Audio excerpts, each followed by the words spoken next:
Guys, welcome back to another episode of the City Social, chatting about Manchester City's bloody good victory over Spurs and looking forward to Everton, a game that no one really wants, but we're going to have to face up. I've got a debutant today, Kieran Carlin, an actual big boy YouTuber on the channel. Kieran, how are you doing, man?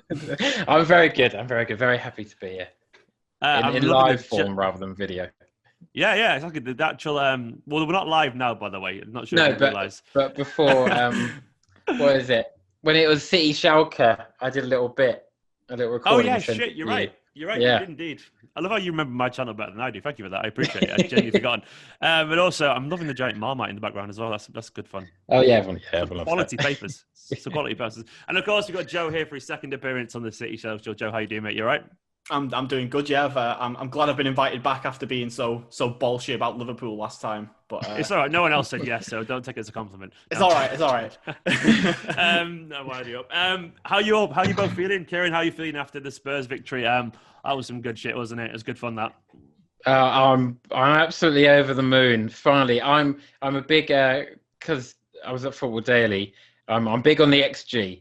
And it was absolutely killing me that ours was like 7 and theirs was like 0.4, and they kept winning 2-0 every time. So I'm still absolutely buzzing. I'm amazed we got 6 points from Liverpool and Tottenham, so I'm completely fine. I'm just absolutely over the moon. Yeah, I don't know how you feel about it, Joe, but they were the two games I was looking at this run that I had that weird feeling about. Obviously, Liverpool for very obvious reasons, and because of that XG nonsense with Spurs as well. Like, do you feel I guess it's not nonsense, by the way, XG. I mean, the whole situation was nonsense, how they were battering us constantly. Yeah. Annoying. But basically, Joe, do you feel like, do you share that view? Were they the two games you're looking forward to, or is anyone in particular coming up that you were scared of as well? Or were those two the ones that you were paying attention to? I think of this tough run, I think those two were definitely the most difficult ones because, like you say, Liverpool at Anfield especially, like, is always going to be one of the worst games that we can have every season. And then, just this recent horrible run of form against Spurs where the XG has just been insane. And Mourinho has just done what is always referred to afterwards as a Mourinho masterclass when it's just he does when he actually just does what he does against every other team. Yeah, but it's but I think other than that, the only one that I'm really properly concerned about in this difficult run that we're on is United. But that's just because we've had really quite awful results. Well, not great results against them in the league in the last since Ollie took over. Really, for some reason, Ollie seems to have Pep's number in the Premier League. So, yeah, that's the only one of this run that we've got coming up in the next month or so that I am really concerned. Well, there's the Champions League. Obviously, I don't think Gladbach are going to be easy by any means, but in terms of the Premier League, United is the next one that I'm a bit concerned about. Kieran, basically, where were you at before this game? Were you feeling pretty confident about City winning the league anyway, or has this done anything to change that perception after the Spurs game, or were you pretty relaxed, broadly speaking, or maybe not, or do you still think we've got a long way to go? I still think we've got a long way to go, mainly because the way we usually win the title is in the last minute. So the amount of time we've come back, I will never write off anyone ever coming back, not this early. I like to think Liverpool are gone. And everything is in place for us to just stroll to the end. But I don't feel like it ever works like that, or at least it hasn't for quite a while. I think I'm quietly confident, but I can never be cocky about it because I can't. It just doesn't. I think it will still, with City, it will forever be. I just can't. I can't get to that point that when I was younger, all like United fans are all so sure they would win something and everyone else.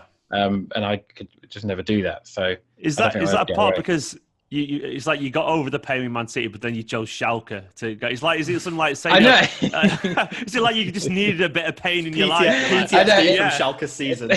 I was watching the Tottenham game and the Schalke game at the same time, and it was the difference is like unreal. Just being able to make a pass like 5 yards is like ridiculous. But no, I think watching Schalke actually just reminds me of City, but with a lot less pain because I don't care as much as I love City. But one team we all kind of definitely care about because we've got no choice because it's become a bit of a COVID beef, which I never thought would be a thing, I'd say out loud. But Everton, we've got Everton coming up, Joe. This game, I mean, it feels like every game at the moment is a big game for obvious reasons, but they've all got their little stories around them at the moment. Liverpool, Anfield, Spurs was Mourinho parking the bus, and now this has that obviously a bit of edge because of what happened around the new year. How are you feeling about the game? Are you, I guess we're never really confident, but like, how are you feeling in general? Do you think City going to be up for this? Obviously going to be up for it. I'm just saying cliches now, but you know what I mean. How are you feeling? Yeah, I think they'll definitely be well up for it. I think knowing, because we've always looked at this sort of run of games that we've been on, even when we've gone top and even where we sit now, we've always looked at this game in hand and sort of assumed that that's already 3 points in the bag. So I think we're at the point now where if we win that game and we actually have those 3 extra points, I'm not as pessimistic as Kieran. I think this league's done. I think United, because United's recent form is them returning to their normal. That's them returning to their normal level after this recent run that they were on of winning. And Liverpool, like you say, Liverpool are just like they've got big problems. So I think that they're not in the race at all. Leicester maybe, but I can never be convinced with Brendan Rodgers as their manager going into the last couple of months of a season that they're actually going to pull something off. So I think if we get this win against Everton and we get those points on the board rather than just having that sort of mythical game in hand like forever on the horizon, if we actually get that done and get that sorted, then we're in an even better position than we already are going into the last. Is this the game in hand then? Is this the actual one? Because it feels like this game in hand is never going to go away. No, it is, because obviously it's like just win the league with 1 game left and like, when did we play the final game? But I feel I share that sentiment in general as well. I mean, they lost 2-0 to Fulham the other day, which is I mean, Josh Major scoring both of the goals for them, which, I mean, I can't inherently then think that they'll turn up and be like, prime Liverpool now or something like that. How are you feeling ahead of the game, Kieran? I mean, would you be expecting to win usually anyway, or are you kind of like, what's your take on Everton under Ancelotti at the moment? If it was a few months back, then I'd probably be more worried. But recently, I've watched some of the games, and defensively, they're just shocking. Like they've conceded so many. So I'm on our form. I'm not particularly worried. They can't nail down the number 1 keeper, which always helps as well. So adding that to quite a dodgy defense anyway. Quite good attacking, but not particularly good defending. No, I'm quite confident, which I hope doesn't come back to bite me, because it is Everton still. Yeah, it's never going to be easy. Is there any, like, one thing I was chatting about with mates beforehand is the idea of a most important player at the moment. On both of you to name a most important player for City at the moment. Because I think we'll all probably say the same person, but who so far at the moment for you, Kieran, is the most important player? It has to be Gundogan. I don't think he just seems to. He's just always there in the right place, sort of like Lampard was. Yeah. Like just sort of he's just slowly coming in, and then he runs at the right time and just either smashes it or taps it in. Or he kept against Liverpool, he kept booting it as high as he possibly could, which was doing my head in. But if he's fit, then easily Gundogan. I need to go back and apologise and delete all my old tweets from about 4 years ago about Gundogan, because it was just blaming him for everything, and now I'm quite obviously wrong. He's playing in a different place, but still, I feel bad about it now. But Gundogan easily. I think you're not alone there. There's quite a few people I reckon who have like got the. I actually tweeted about a month and a half ago that I feel like Liverpool could crumble, and I bottled it and deleted it, and I'm gutted because I feel like it was very prescient. I feel like it's gonna happen. Joe, like, is it Gundogan for you, or is there anyone in particular that you think that stood out so far as the most important player right now for our success? It's got to be. I would have said Diaz, but we just kept a clean sheet without him. So maybe it's not him at this current moment in time. I think Foden maybe apart from that, because I think he's just been as well as Gundogan. He's been so like pivotal to like most of our attacking play that we've had in this last month or so. I think he's really sort of taken the opportunity to be in the first team and just like properly, grabbed it and actually played legitimately very well throughout the whole time. It's not just a case of like. It's not just a case of he's good for a 20-year-old. It's like he's good for a Manchester City player. Like he's actually playing very well in the team. Like surrounded by millions of pounds worth of talent around him, and he still looks like one of the best players on the pitch in most of the games that he plays. I also think that his ability to sort of play pretty much anywhere across that front three or the centre mid means that no matter where he picks the ball up at any time, like he's probably going to be a problem for the defenders as well. So yeah, I think it's I think the answer probably almost certainly is actually Gundogan, but I think Foden's definitely up there as well. And I mean, hopefully he's not injured because obviously he went off the other. I think he's all right. Is he all right? I don't even know. Has anyone seen anything suggesting? I think it was a knock. So I think he might not be available for the Everton game. But if it is, it's just going to be the Everton game. I don't think he'll play. I don't think they'll risk him. Yeah, no. Yeah, you're probably sensible that. Having said that, then okay, if he doesn't play, who comes into the team for you then, Kieran? I don't know. I guess you could put Bernardo in the middle. I'm not sure. I can't remember the last time we played without. Chuck Fernandinho in there. Why not? He hasn't played in a while. Yeah, is he like? Ferner's not a bad shot. You could just go for a double mid. You could have like Rodri pushing forward a little bit further, couldn't you? I guess maybe Mahrez will start, and we'll see. Like I don't know, Foden in midfield. You could only put the only other one is to put Foden in the middle. But at that point, I feel like Pep doesn't really like Foden in the middle at the moment. I feel like Pep prefers him to just have him out on the wings, where he's just like going to be unpredictable, and if he loses the ball, it's not a huge deal. Whereas if he does that in the centre midfield, then Mahrez, a bit of a different problem in it. That would be an interesting one. Mahrez in midfield. I can't really see that personally. He's tried it a couple of times. I've never really been overly convinced by that, but it's definitely an option. I mean, he probably will be Ferner. Ferner's like been a bit. He's had an injury as well, hasn't he? But is he back or not? He was back or not. He was unwell over the weekend, so he might just be. Assuming that it's just an illness thing, he might be back for this one. But does Diaz come straight back into the team for you, Joe?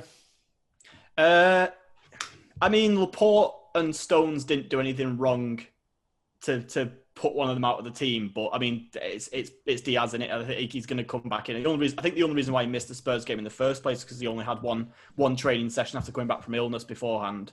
So I think you just literally just drop him straight back in, just him and Stones again. I think Laporte's probably got a lot more to show before he makes himself a regular starter in this team again, which is quite strange to say if you consider what we looked like a year ago without him. But it's definitely time to chuck Diaz back in, I'd say. Looking forward a little bit, Kieran, I'm going to ask you because obviously you follow the Bundesliga as well, and obviously they just announced today that Marco Rose is leaving, isn't he? He's going to join Dortmund as their future manager. What can we learn as well from Mönchengladbach in general? Because I mean, I don't pay attention to the Bundesliga. What can City expect from them? What's their style and so on? I haven't seen too much of them, but when I watched highlights of all the games after on the Schalke one, it's sort of the league in general. There's a lot of attacking, and there's not a lot of very good defending. So I think we'll be fine unless Pep gets in his own head and tries something weird. I don't think there's too much to worry about. I'm not particularly sure how well they're actually doing league table wise. But do you think they might be affected by the fact that the managers just said, "All right, I'm gone in 3 months' time"? That's just so strange to me. That it happens quite a bit in Germany, though. It happened with Nagelsmann. Said he was going to Leipzig the year before. He's doing it now, and then obviously Bayern had just announced that they're signing Upamecano 4 months before the season's over. Is it a German? Why is it just accepted in Germany that this happens? But it's just. I don't understand it. Surely it's going to affect the team in a negative way, knowing that the manager's not going to be. Well, it's odd because Kieran. Yeah, explain Germany. Kieran. Yeah, Kieran. Schalke have had 4 managers this season, so I don't know. But 4 managers, Jesus, that's if you include City X that. Caretakers, but I saw earlier. So he's obviously announced going to Dortmund. But he's already been linked to taking 2 of his current players with him. So I can't imagine that helps a great deal when you worried, half your team's going to disappear. But looking at the recent form, they've won 2 and 5, drawn 2 and lost 1. Their goal difference is 6. So they're pretty much even. So they score as much as they concede. So The only Why is that? Why did that amuse me? A single-digit goal difference. My biggest concern with Gladbach is that we're interested in two of their centre mids, aren't we? We've been linked with that Zachariah, and now is it Neuhaus? How do you say his name? Like, the other one. I think it's Neuhaus. Florian Neuhaus, something like that. Yeah, so we've been linked with two of their centre mids, and if we're linked with them, they're probably not bad. So that's probably going to be a bit of a. I can see them being quite a difficult. I mean, and they were really good in the group stage of the Champions League. However, they've been in the Bundesliga all this season, I don't know. But like in terms of the Champions League, they played really well in the group stages. So I think they could be. I think someone said to me before that they have a hint of 16-17 Monaco about them, and I hope they don't. But didn't it? Yeah, but I think that just those games just literally became a forget about defending, just score goals affair. But hopefully, with the defense we've got now, that won't be the case. Yeah, try that with Diaz, crushing bones, literally crushing bones. Kieran, is there a number of points or a number of games that we have to win from now on though you'll feel comfortable? So looking at the fixtures now, so we've got Everton, we've got Arsenal, we've got West Ham, United. Then Fulham. Then after that, we get into April with Leicester, Leeds, Villa. But I mean, is there when you look at the fixture list, is there a bunch of games that once we get past those, presuming we come out with a certain amount of points, that you'll start to feel a bit more, I guess, at ease? Because I mean, as it stands out with the Premier League table, we are 7 clear of United with that game in hand, and likewise for Leicester. So we could go 10 if we win against Everton. 13 points ahead against Liverpool with a game in hand as well. It's a bit of a gap already. I mean, there's no denying that, especially when there's going to be 14 games, which is great math, 42 points left, which is, it's not loads. I think if we keep winning and then beat United, then I think we're all good. I think that's the game. How many games is that away? I can't remember now. That's it's 4 games, isn't it? 1, 2, 3, 4. Yeah. I think after that I'll be quite confident. 6th of March we could. No, it's only 4 games away. I mean, looking at those fixtures now, Joe, like Everton, Arsenal, West Ham, United. How many points would you be happy with, and how many points do you expect from those games? I'd expect 9 or 10. I'm accounting for maybe like a derby. The derby is the one where I'm thinking we might drop points, but I would expect that in the form we're in at the moment, we should be beating Arsenal, and we should be beating. I think we will beat Everton. Arsenal, we should be beating them, and hopefully West Ham, we should be beating them as well. United's the real challenge, like Kieran says. I think it's basically if we do win that game, then I think even if we have dropped points in one of the previous games before that, we should be in a really comfortable position by that point. Because we're assuming that by the time we get there, United will have also won all of their games at the same time, which I'm looking at their current form right now is not looking particularly likely. Which then, strangely, means that Leicester might be our nearest title rivals after that point. So you know what? United have got before us. They've got Newcastle, which is you never know. We've got Chelsea away. Chelsea away before they play us. They've got some unimportant Europa League games. No one cares about that. But Sociedad, it's not easy to fair. They got 2 Sociedad games, and they're actually a decent side, aren't they? Oh shit, they are. David Silva. David Silva's going to take his revenge. Oh man, so we're all burst that day. We're all Sociedad fans. What their fans called? I don't know. Sociedites, something, I don't know. But we'll take that. But we'll take that. But yeah, that could be a quite. Imagine, right? They've just been knocked out of the Europa League. That would be a sobering experience for them, wouldn't it? And they're Sociedad. Were they still near the top of the table? They were, weren't they? Yeah, they were. They were not long ago. But I think Atletico are top of the table now, aren't they? No, you're right. They are. They just clicked into gear, I think. But I think you're right. If it gets to a point where they are at that stage, if they've gone out of the. On the one hand, I think United will, certainly the fans will not really care if they get knocked out of the Europa League. I don't think it's a competition that anyone's particularly bothered about being in or being out of, unless it becomes your only route into Champions League football. But I think they're fine for that this season, to be honest. But I think if they do go out, it will still affect the squad, because the squad are still going to see it as something to win. But it depends how strong Ollie goes in it. I think Ollie might just be of the mindset of, I want to just get this competition off the list of fixtures and just play some kids. And then if they go out, and maybe not be too fussed about it. 2 final questions, Kieran. Ederson on penalties, yes or no? And yeah, absolutely. Is that just for the memes or for the actual football? Well, I've been convinced ever since Joe Hart that goalkeepers are really good at pens because they just have to hit it. They have to hit it so unbelievably hard that it doesn't. As long as it's on target, it'll go in. And he gave the instruction to Rodri, and Rodri ignored it, and then went the same way as the keeper and it nearly didn't go in. So in my head, he would have kicked it right and it would have went in. So I think what you do is you put him on the pen and then you put everyone back. I said this. I said this.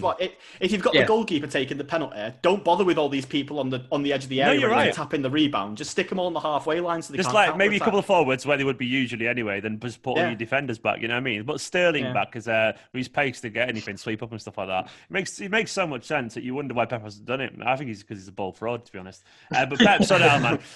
And also finally, Everton score, Kieran. 3-0 City. 3-0 City. Joe, Ederson, yes, no. Ederson, Ederson, 100%. I think it's just a case of, he's missing. I think it's just obviously missing. It's so obvious. He's so good, but the thing is, like, if the manager says that he's the best penalty taker at the club, if all the players are saying that he's the best penalty taker at the club, like, quite frankly, I don't care what position he plays in. He has to take penalties because we don't have anyone who is good at taking penalties apart from him. It really is ridiculous, by the way, when you list who's been taking penalties for. It's like Aguero, De Bruyne, Gundogan, we had Rodri taking a penalty over the weekend. Like, Sterling. It's just ridiculous. Exactly. Like, we're giving everyone a go. Like, everyone's like, it's just like.